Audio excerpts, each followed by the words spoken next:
మెంతాకుతో పచ్చడి చేసా. మెంతాకుతో పచ్చడా? అసలే చేదుగా ఉంటది, దాంతో పచ్చడి ఏంటమ్మా అంటారా? ఏం చేసినట్టు చేసేయండి, చేదు కాస్త అమృతంగా మారిపోతుంది. అబ్బచ్చా, అమృతమా? ఎలా చేసావో ఏంటో అనుకుంటున్నారా? అయితే వీడియోని పూర్తిగా చూసేయండి. మెంతాకుని 2-3 సార్లు నీట్ గా వాష్ చేసి ఇసుక లేకుండా పక్కన తీసి పెట్టుకున్నాను.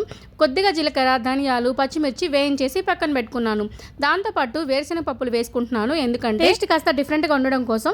పులుపు ఎక్కువగా తీసుకుంటున్నాను, అంటే టమాటాలు, చింతపండు కాస్త ఎక్కువగా తీసుకుంటున్నాను, ఎందుకంటే ఈ పులుపు ఆ చేదును బ్యాలెన్స్ చేస్తుంది కాబట్టి. ఎప్పుడు తీసుకునే దానికన్నా చింతపండు కాస్త ఎక్కువగా తీసుకొని అన్నిటిని ఇట్లాగా బాగా వేయించేసుకోవాలి ఆయిల్లోనే. టమాటాలు ఇలా గుజ్జుగా మెత్తగా అయిన తర్వాత పక్కకు తీసి పెట్టేసుకొని మెంతాకును కూడా బాగా ఫ్రై చేసుకోవాలి.